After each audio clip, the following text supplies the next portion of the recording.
Hi guys, welcome back to Kirshner FarmStead. I just wanted to give you a quick tip for the day, all right? We're going through our canned goods and rotating them and making sure they're all good to go. And we found some orange jam, okay, from 2018 that we had left rings on, okay? What happens when you leave the rings on, okay, this one I had loosened already, but they get kind of jammed on there, okay? See that? And it's hard to take off. So you can tap it slightly, okay? And then you're able to loosen it. But, like Kirsty's gone over in her past canning videos, okay?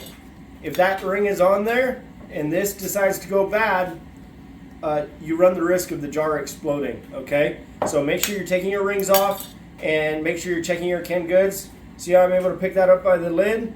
And it's nice and sealed, okay? Same with these ones. We just forgot to take these ones off. But these orange jams are good to go, 2018, and we're gonna get them reorganized onto the shelf, and yeah, should be good. Thank you guys for joining us today, and like always, have a great day, and make sure to like and subscribe to our channel. Bye.